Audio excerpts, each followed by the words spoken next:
morning to everybody. This task is, today you will learn the functions of kidney in the regulation of electrolyte concentration in the body fluids. That is one of the functions of the kidney. We have seen it before, that it is responsible for the regulation of electrolyte concentration. It is also responsible for the regulation of acid-base balance. Kidney is responsible for excretion of waste products, like that. So today we are talking about electrolyte concentration, how it is regulated by the kidney.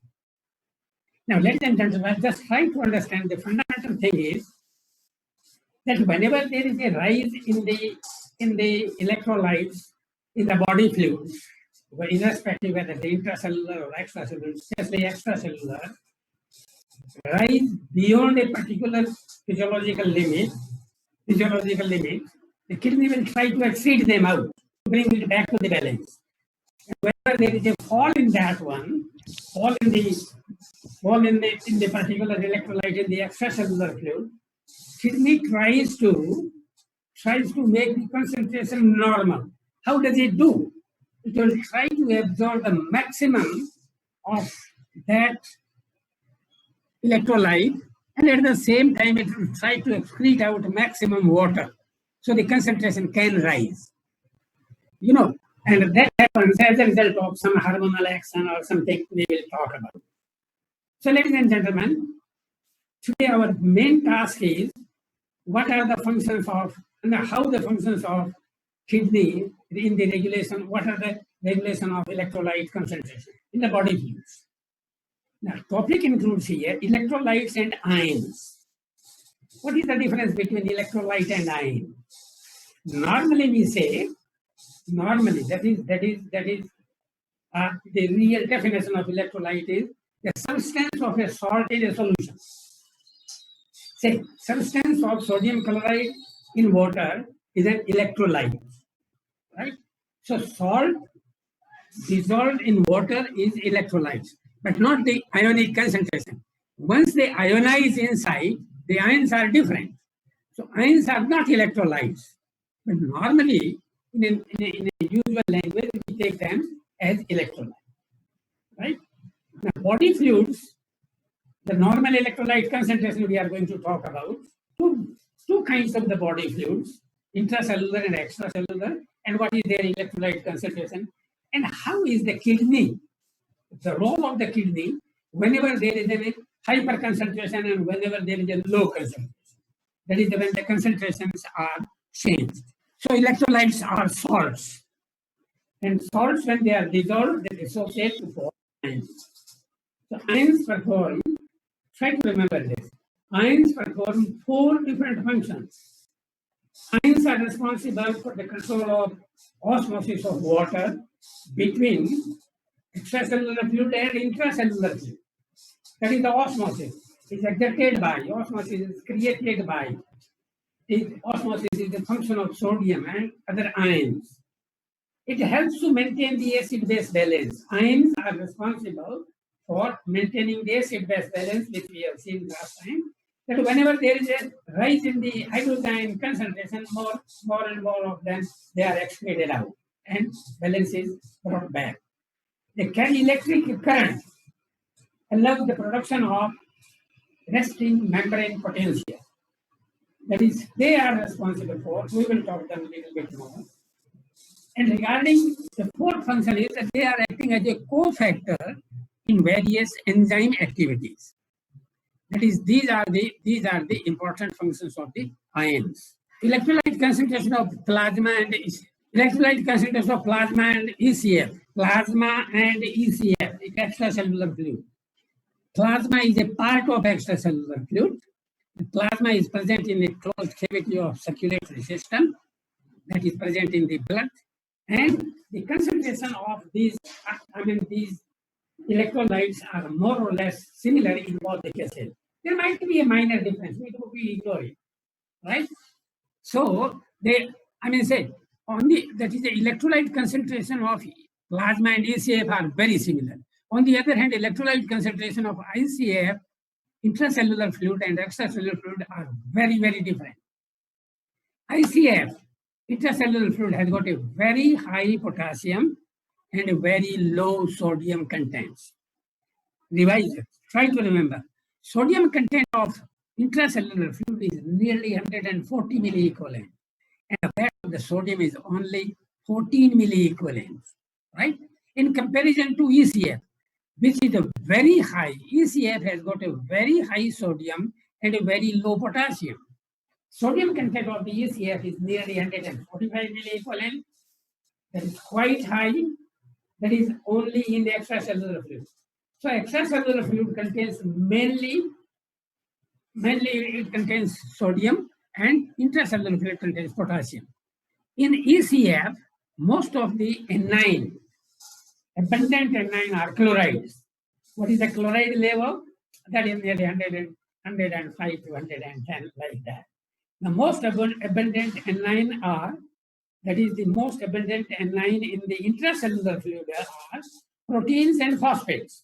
These are the intracellular anions, electronegative radicals, present inside the cell, and electronegative radical in the extracellular fluid is chloride present in the ECF. Ladies and gentlemen, regulation of the sodium, the most important cation, abundant cation in extracellular fluid. Kindly be with me. Just try to understand what is the sodium. It accounts nearly 90% of ECF cations. That is, sodium concentration, as we have seen, is a very high in the extracellular fluid, and that is nearly the 90% of cations are sodium ions. Normal plasma concentration of sodium is about 136 to 148. It can vary. I will say we take it as a physiological variation. So this is really equivalent and accounts. Now, most important thing about the sodium is, the most important function of the sodium is that this is responsible for exerting osmotic pressure. That is, the osmolality of the extracellular fluid is taken as prescribed osmotic pressure is nearly 280 to 300. This is exerting, sodium is exerting half of that one. That is nearly 142 milliosmol. That is quite a high degree of osmolality is through. That now see, sodium enters the muscle cell and sodium enters the nerve cell and muscle cell through voltage gated channels. That is there is a I mean say in the when we talk about the action potential, from the time it starts and then there is a slow rise from minus 70 to minus say 55. That is, this 15 degrees is quite a slow one. Only slow sodium channels they open. But once it reaches to the level of minus 55, it suddenly goes inside. That is, voltage gated channels are opening at that time, and they are needed for the generation of action potential in nerve and muscles. Now, ladies and gentlemen, how much sodium we need every day? I mean, see, our metabolic need is only 0.5 grams, half a gram. But we take a lot of sodium, especially nowadays, in many of the snacks which we are eating. It contains a high sodium content. Take the example, all the snacks of Haldiram, they are salty because they contain a high concentration of sodium. What happens to this excess sodium? Every day kidney takes it out in the urine. That is, the excess of the sodium is removed from the kidney. That is, this is how the kidney plays a big role in maintaining the electrolyte balance. Whenever there is a high level, it is excreted. That means it is not absorbed in the kidney tubule, but excreted out. So balance is maintained. In the event of that is here we say that is the excess of the sodium excretes in the urine. In the event of dietary deficiency, that is, sometimes we create a dietary deficiency. Sometimes we say, no, don't take that much amount of the sodium. This is dangerous. and therefore reduce it. So whenever there is a reduction in the level of sodium deficiency, kidney conserves maximum sodium is reabsorbed and added to the extracellular fluid. Ladies and gentlemen, sodium is mainly excreted in the urine.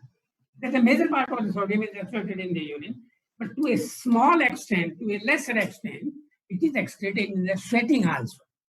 If the sweating is profuse one, sodium is definitely. Now, sodium level in the body, in the extracellular fluid, is maintained by three important hormones. Number one is aldosterone. Number two is antidiuretic hormone. And number three is atrial natriuretic factor, peptide. That is, these are the controlling the level of sodium in the body fluids, in the blood. Now, try to remember what is the function of aldosterone. Aldosterone is responsible for the reabsorption of the sodium where little bit effect on the proximal tubule, but maximum it is exerting in the distal convoluted tubule and collecting dust. What does it do? Sodium is absorbed and potassium is excreted out.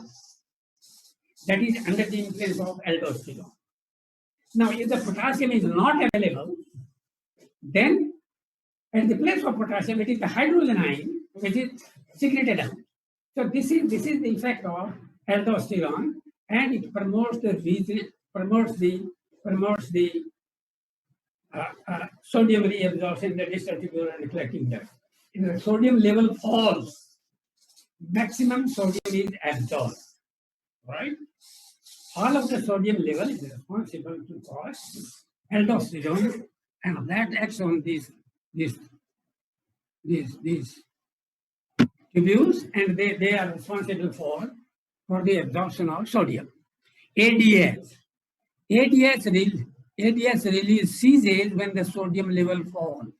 Now try to remember, ADS and sodium level is not directly connected, but they are indirectly connected through the amount of water in the extracellular fluid. So if the sodium level falls, it requires to raise.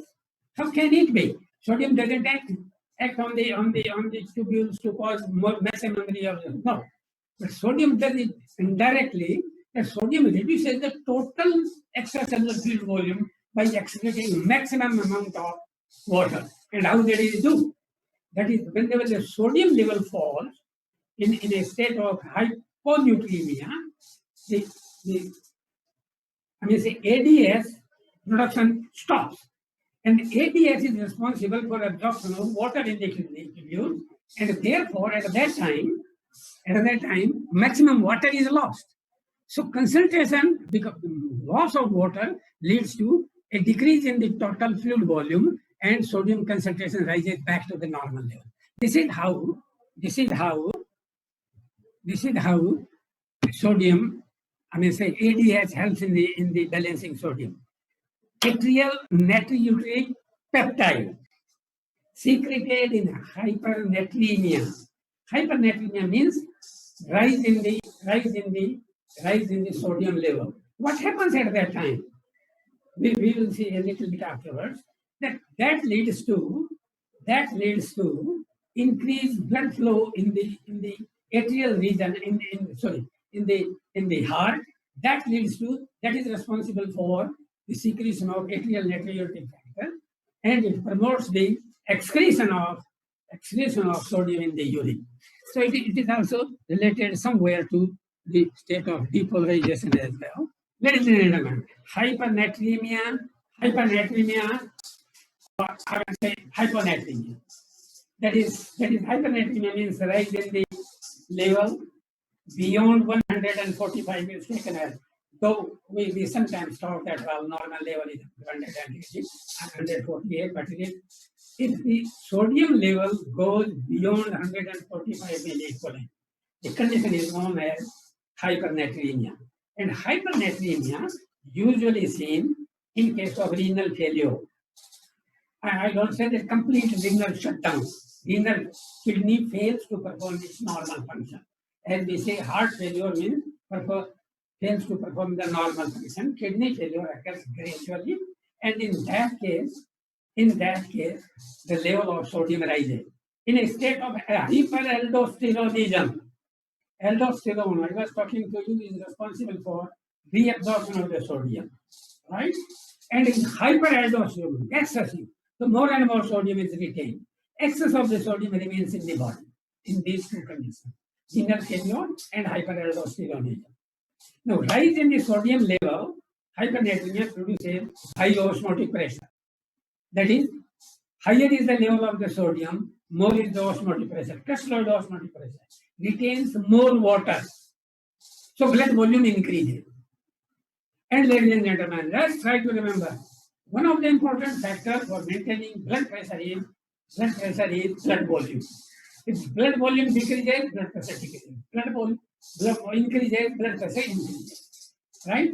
So increase in hypernatremia, osmotic pressure attracts more water, increase in the blood volume, and that results in the production of high blood pressure. And that results in the production of edema as well. So these are the two important complications of hypernatremia. And hypernatremia normally doesn't occur because kidney removes the excess of sodium when it is filtered, it is excess of the sodium is excreted out. In these conditions, in case of renal failure, in case of hyperaldosteronism, the sodium is retained, and that leads to rise in the complication is hypertension and edema. Now, and that is the reason that whenever we are prescribing the treatment for high blood pressure, of course, we say, angiotensin converting and then inhibition and other things we are prescribing, but we especially instruct the individual that try to reduce your sodium content in your diet. Try to reduce sodium content in your food. And in that case, we say low salt diet. Sometimes we say no salt diet. And we say, whatever the salt is present in the food, take it. Don't add the extra salt. That is what we are prescribing in case of hypertension. At the same time, we give them diuretic as well. Diuretic for hypertension as well as edema. That is removal of the maximum sodium. Prevent the absorption of the sodium. So there is several type of the diuretics. We use loop diuretics like Tansen. We use, tubular diuretic like thiazide, like that.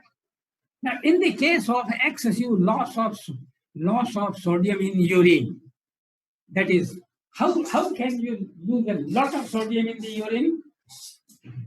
That happens that may be the result of improper advice or not properly advised to the patient. So patient thinks about that whenever he is taking diuretic, blood pressure will come down.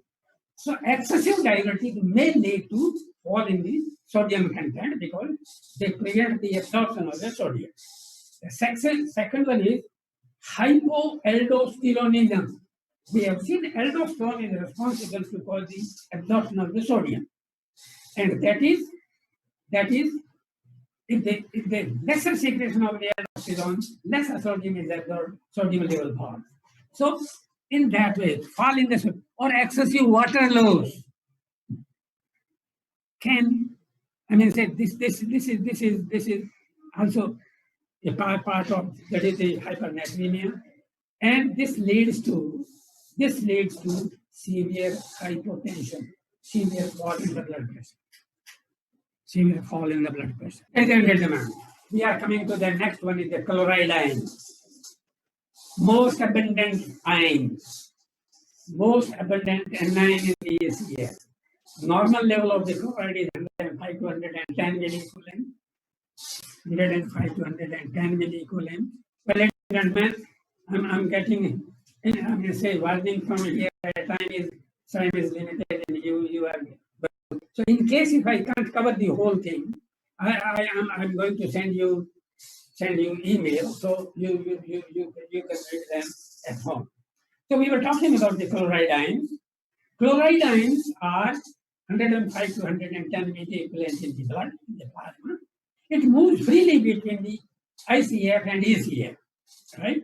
And help in the maintaining the balance of anion in the compartment. Now, an antipode exchange of chlorides and bicarbonate occur in the RBC, right?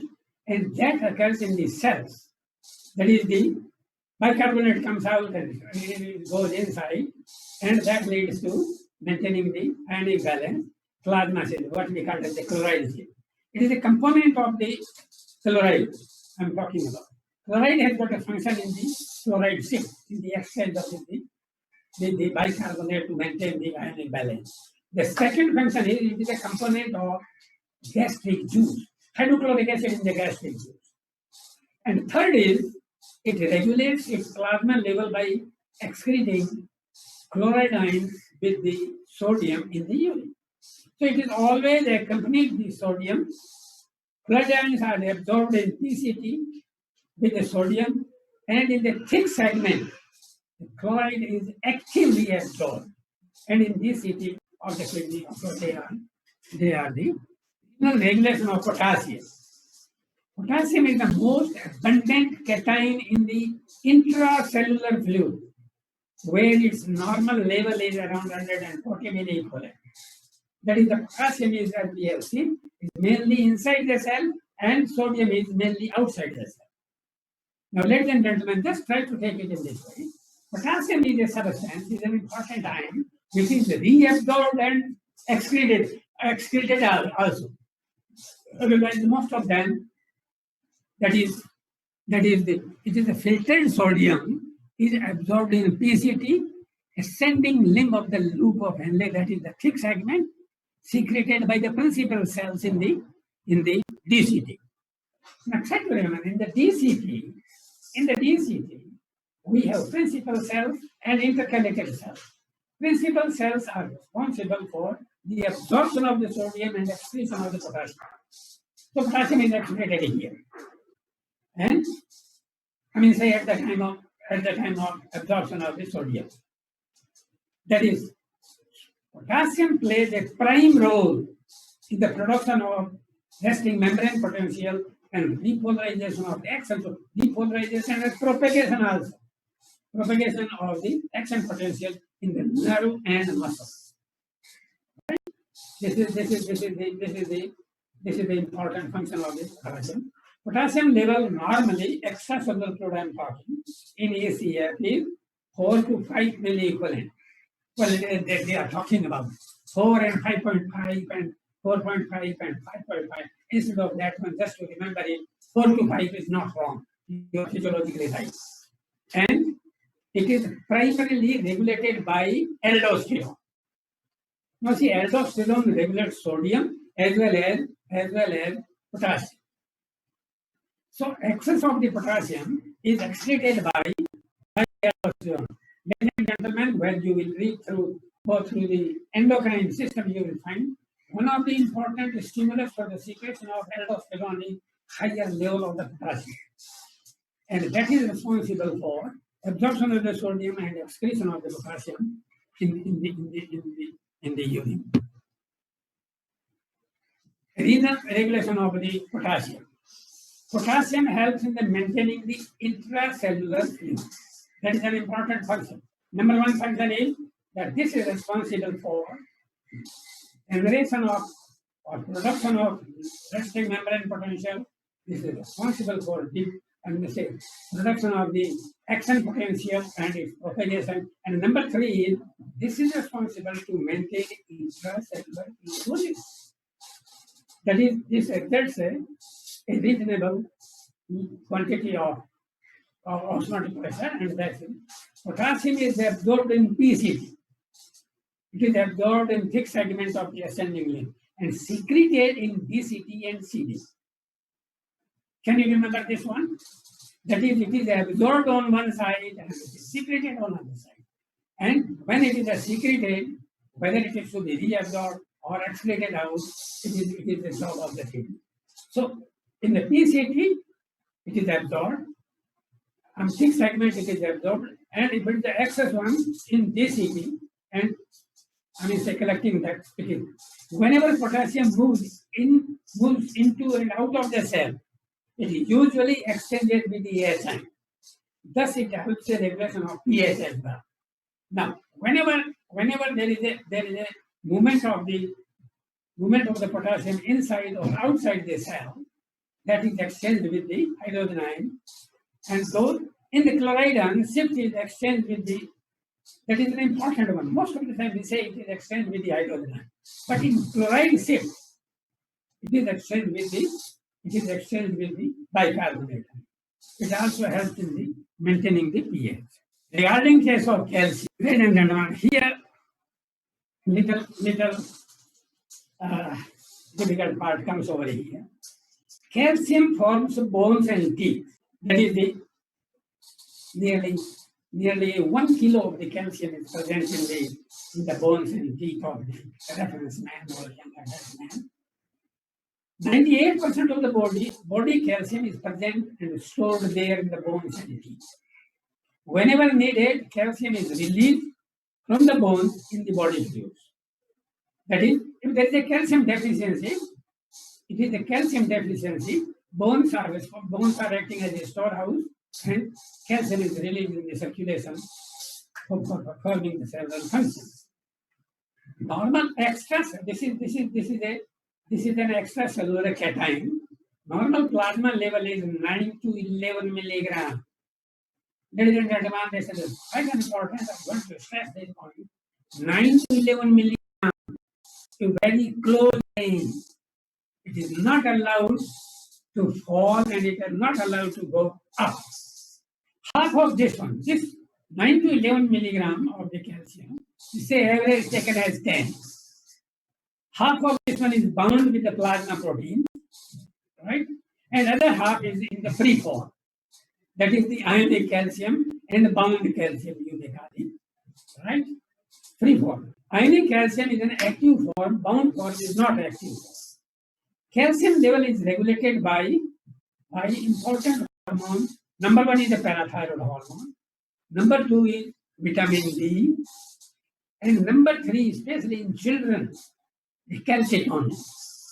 Right? Calcitonin doesn't play any role, say, after adulthood.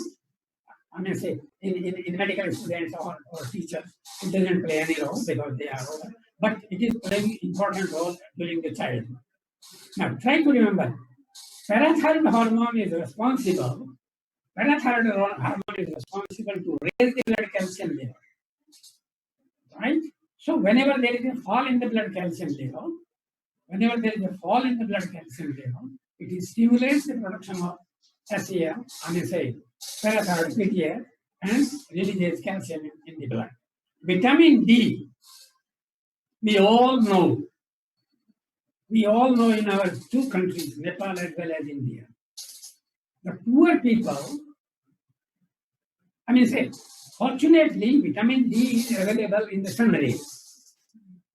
So poor people, they are exposed to sun rays, and it is responsible to regulate calcium level in the blood as well. Now, calcium performs several important functions. Ladies and gentlemen, try to remember calcium is important for blood clotting, one of the important factors of clot. It is also important for neuromuscular transmission, right? It is important for muscle contraction. It is acting as a second messenger for certain hormones. So, this is how. Now, calcium is present mainly in the extracellular fluid, right? Mainly in the extracellular fluid. A very small quantity is present in the intracellular fluid. Filtered calcium in the renal glomeruli, 98% is reabsorbed in PCT, and remainder is 98% is reabsorbed in PCT and ALS and DCT. These are the places from where I mean, say I'm going a little bit fast. Imbalance of the calcium level. Now, at this time, I'm just talking about the role of kidney in the state of imbalance. What happens in the clinical side? That is, a fall in the calcium level leads to a state of calcium like that. That will be dealt by the people who will be dealing with the endocrine. There is a state, I mean, say 9 normal plasma level, as I was talking to you, 9 to 11 milligrams. Now, hypocalcemia level is less than 8 milligram is seen in excessive calcium losses in diarrhea, loose motions, right? Vitamin D deficiency, pregnancy and lactation. So during pregnancy and lactation, the calcium requirement is slightly increased. So if it is not increased, it can lead to hypocalcemia or deficiency. I mean, say kidney reabsorbs filtered calcium and restored calcium. In case of hypercalcemia, seen in alkalosis when the level is more than 4, in hyperparathyroidism when the parathyroid gland is hyperactive, and hypothyroidism. These are the conditions of the hypercalcemia. Ladies and gentlemen, I'm coming to a little slightly difficult part. Now, you know, bicarbonate is present in the extracellular fluid. That is the second most abundant cation. The normal level is 12 to 20, 22 to 28 milliequivalent. When the blood passes through the capillaries, it gets more carbonate. When it is passing through the capillaries, it absorbs your carbon dioxide, which makes the bicarbonate. On the contrary, when it passes through the lungs, as well as decreases at that time, so carbon dioxide is washed out. So carbon dioxide is an important part of the bicarbonate. Kidneys are regulator of plasma. Kidneys are regulator of plasma bicarbonate. Normally, that is the intercalated cells. Intercalated, where are they present? They are present in the left distal tubules and clutching ducts. Normally, they are responsible for absorption of something and secretion of H ions in the lumen and absorb potassium and bicarbonate. That is, the intercalated discs are responsible for normal cases, secretes H ion in the lumen and reabsorbs potassium and bicarbonate. If the pH falls below 7.35, that is what we call as a state of some sort of acidosis. Intercalated disc increases secretion of H ions in the tubular lumen, so more and more H ions are excreted out. So acidosis can be compensated. And at the same time, it causes the maximum reabsorption of bicarbonate. Now try to remember, H ion secretion and bicarbonate reabsorption is a normal function of intercalated cells. So whenever there is a change, whenever there is a fall in the pH, whenever there is an acidosis, it can lead to secretion of more and more H ions in the tubular fluid and reabsorption of almost all of the bicarbonates. Right? So this is what is happening. This is done by. If the pH goes above 7.45, that means more alkaline radicals are present. That means a state of alkalosis. That these cells prevent the excretion of H ions. They retain H ions. So, and excrete bicarbonate ions. These are the roles of the kidney.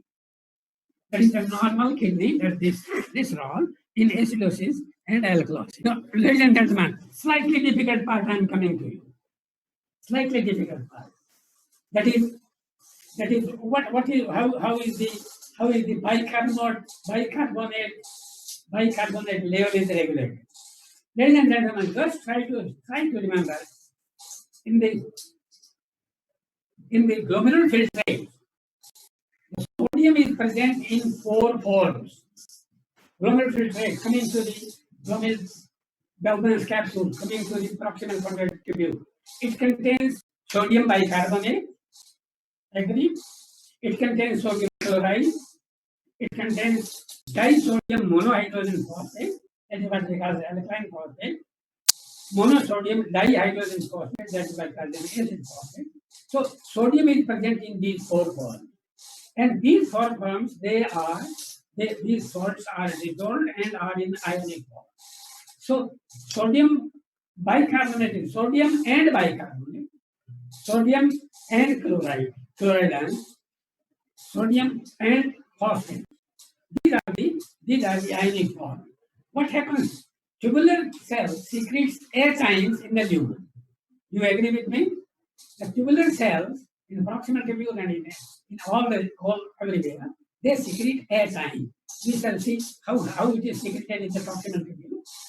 Now, acyns are reacting with the bicarbonate, with the phosphates, and with the ammonia. We have seen last time in acid-base balance. Now, coming to the lumen. In the lumen, acyns secreted. Now, say. Now, here I want you to be with me just to understand. Make it imagination that there is a tubular cell and there is a tubular tube. In the tubular cells, ladies and gentlemen, try to remember, inside the cell and inside the cell there is a enzyme known as bicarbonate, carbonic anhydrase. Carbonic anhydrase is an enzyme present in the inside the cell as well as these are breast border epithelium. Two substances, two places this is present. Now, what is the function of sodium? The carbonic anhydrase. Carbonic anhydrase causes a reaction between water and carbon dioxide. Ladies and gentlemen, water is present all the time in the cell. Carbon dioxide can diffuse from anywhere in the cell. They are reacting together to form carbonic acid, and carbonic acid dissociates into bicarbonate and acyl. So acyl is produced inside the cell. Now this acyl is pumped out into the tubular lumen by sodium hydrogen antipode. By the pump sodium hydrogen antipode, that is responsible for pumping of the hydrogen ion into the tubular fluid. And just to maintain the electrical balance, sodium ions which were present in either from any of the salt, sodium ion they just diffuse. Now I'm talking about the luminal level, luminal membrane or apical membrane. They diffuse inside the cell, and once it is inside the cell, once the sodium inside the cell and potassium, hydrogen ion in the lumen, inside the cell, sodium is pumped out by the sodium potassium ATPase pump. Now, what happens to the secreted acyl? Secreted acyl in the lumen react with the bicarbonate either from the sodium bicarbonate or NaCl or from the phosphate. It reacts with the bicarbonate of the SCO3, right? And this forms H2CO. That is bicarbonate, sodium bicarbonate. Sodium is separate positive ion, chloride, bicarbonate is a negative ion. It reacts with the negative ion to form sodium, to form carbonic acid. Now, carbonic acid is an unstable acid. It dissociates into water and carbon dioxide. Now, remember it. The bicarbonate which was given by the sodium bicarbonate has been destroyed here altogether. That is, it is converted into water and carbon dioxide. They diffuse, go into the cell, and there the new bicarbonate is produced. That is under the influence of carbonic anhydrase. So, ladies and gentlemen, absorption of the bicarbonate, not a real bicarbonate which was filtered out. It is not absorbed.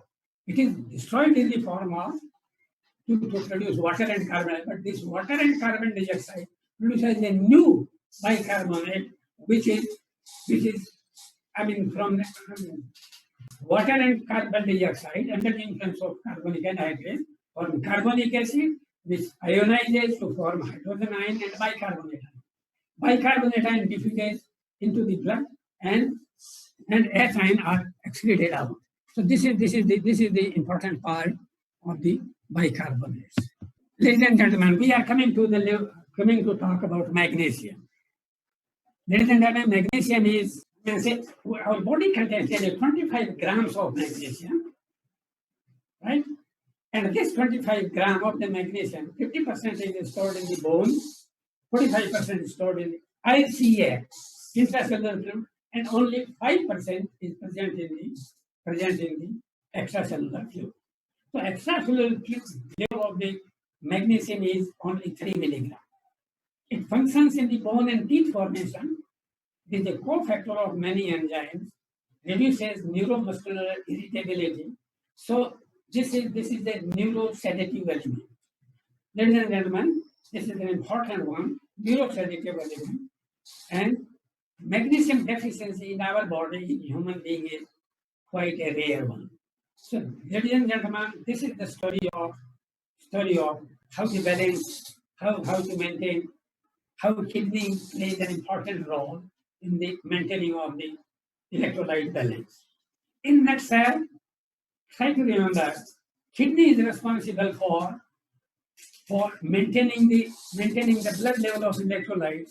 If there is an excess of the electrolyte is present, it is excreting out, right?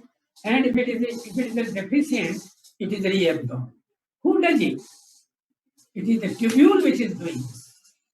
It doesn't have any sense, but tubule is acting on the basis of either electrical level, gradient or electrolyte gradient. So these are the kidney functions are primarily performed by the tubules, either by reabsorbing them or sometimes there is nothing to reabsorb, so it excretes water, so the concentration is brought back to the normal level. This is what is happening. This is what is happening in the kidney, in the role of kidney. So this is the story of, ladies and gentlemen, we were talking about. I thank you very much. May God bless you. Hello. Thank you, sir. Thank you very much. Next time we are going to talk about. Thank you, sir. We are going to talk about how the urine is collected and how is the urine. The bladder is evacuated. Bladder is. How do we pass urine? What are the disturbance can occur there? Thank you very much, ladies and gentlemen. Thank you. Thank you, sir. Thank you, sir. Thank you, sir.